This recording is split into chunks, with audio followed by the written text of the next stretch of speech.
morning all of you. Today we are going to learn about a 5th standard English medium Hindi subject. I will teach you second poem बूंदे. ये जो है आपका poem है, इसमें बूंद के बारे में बताया गया. बूंदे क्या है, इसके जो कवि हैं, पोएट हैं, वो कौन है? रोहिताश्व अस्थाना.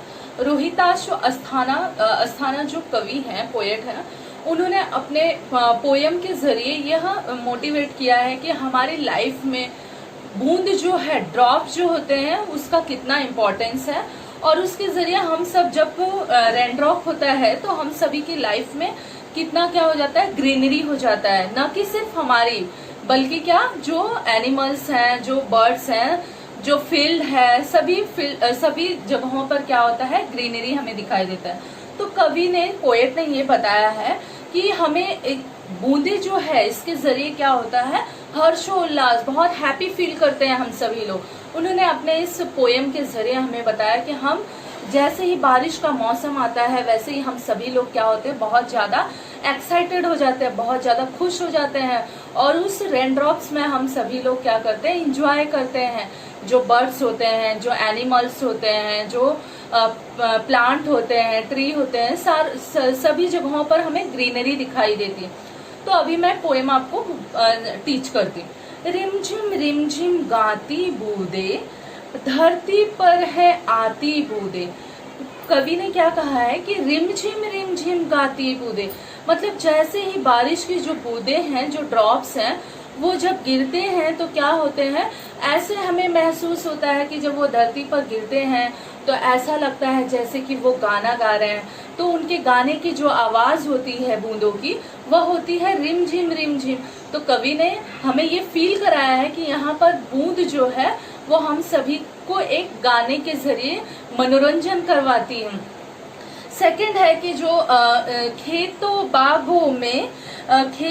बागों मैदानों में हरियाली फैलाती बूंदे.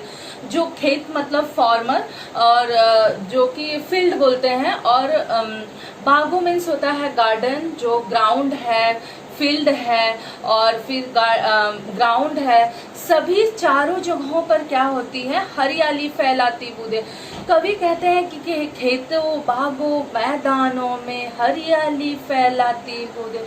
कवि ने अपने शब्दों से यह बताया है कि जो बारिश की बूंदें हैं, वो खेतों में, बागों में और बगीचों में, मैदानों में, चारों तरफ जैसे ही जब पानी की बूंदें धरती पर पड़ती हैं तो क्या होता है, चारों तरफ खुशियां ही खुशियां, हरियाली ही हरियाली, मीन्स ग्रीनरी ही ग्रीनरी हमें दिखाई देती है. धरती से नालों नदियों में सागर में मिल जाती बूंदे. कवि ने थर्ड स्टैंजा में कहा है कि धरती से नालों नदियों में सागर में मिल जाती बूंदे. कहा है कि जैसे बारिश की बूंदें जब गिरती हैं तो वह धरती से लेक्स जो बोला जाता है, नालों, पहले तो वो नालों में मिलती हैं और उसके बाद फिर रिवर्स की तरफ जाती हैं, और उससे फिर रिवर्स से होकर कहाँ गुजरती हैं, वह ओशन में जाकर मिल जाती हैं, जो सागर कहा गया है. तो कवि ने यह बताया कि जो बारिश की बूंदें होती है, उसकी जो जर्नी होती है, उसको जो सफर होता है, वो किस तरह से धरती से गुजरकर नालों में, और नालों से गुजरकर नदियों में, नदियों से गुजरकर सागर में मिल जाती हैं बूंदें, वह उन्होंने बताया है. और उसके बाद में गर्मी से तपते लोगों को शीतलता पहुंचाती बूंदे. कवि ने ये कहा है कि हम सभी लोग गर्मी के मौसम में क्या होते हैं, बहुत ज्यादा तप जाते हैं, मतलब बहुत ज्यादा हमें कष्ट होता है, गर्मी का महसूस होता है. धरती भी क्या होती है, बहुत ज्यादा हीट हो जाती है, गर्म हो जाती है. लेकिन जैसे ही बारिश की बूंदें पड़ती है तो हम सभी लोगों के जीवन में क्या होता है, कूलिंग फील होता है, मतलब ठंडक फील होता है. तो यहाँ पे कवि ने बताया है कि गर्मी से तपते लोगों को शीतलता पहुंचाती बूंदें. जो अपने जीवन में गर्मी से तप रहे थे लोग ग्रीष्म ऋतु से, उसमें क्या होता है, जब बारिश की बूंदें गिरती हैं तो लोगों के जीवन को क्या मिलता है, शीतलता मिलता है, ठंडक पहुंचता है.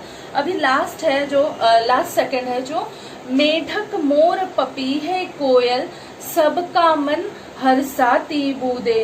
कवि ने अपने इस पंक्ति के जरिए, इस लाइन के जरिए यह बताया है कि जो पक्षी हैं उनके जीवन में भी कितना महत्व है बूंदों का। तो उन्होंने कहा है कि आप सभी जानते हो कि जो हमें मेढक मीन्स होता है फ्रॉग, फ्रॉग जो होता है वो मतलब हर समय हमें नहीं दिखाई देता है। और जैसे पीकॉक, पीकॉक मीन्स मोर, और यहाँ पर पपीहे मीन्स होता है ब्लैक बर्ड, और कोयल मीन्स कुकू।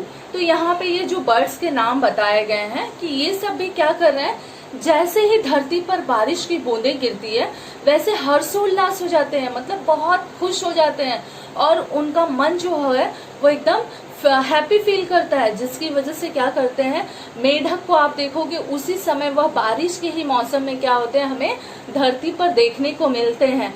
और जो पपीहा है वो भी अपना एंजॉय करते हैं। जो कोयल है वो क्या करती है, अपनी मीठी आवाजें कुकू कुकू इस तरह से अपनी आवाजों को निकालती है और आनंदित करती है लोगों को। और जो मोर है वह एक ब्यूटीफुल बर्ड है, तो उसके जो फेदर होते हैं, जो मतलब उसके पंख होते हैं, रेनबो के कलर के होते हैं और बहुत ही सुंदर दिखते हैं। तो इस बारिश के मौसम में जो पीकॉक है वो भी क्या कर रहा है, अपने पंखों को ऐसे फैलाकर डांस कर रहा है, आनंदित हो रहा है। और लास्ट है जो पुरवाई के रथ पर चढ़कर इठलाती मुस्काती बूंदे।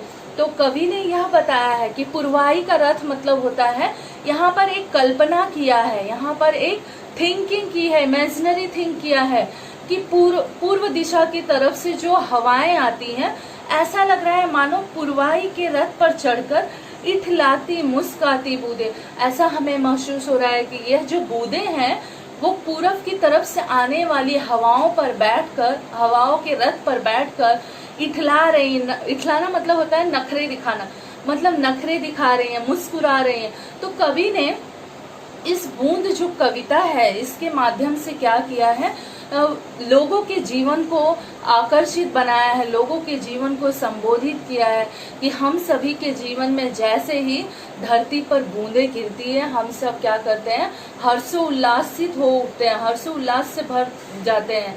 तो उन्होंने इस बूंद कविता के जरिए लोगों को आनंदित रहने का संकेत दिया है। Bye all of you. अगर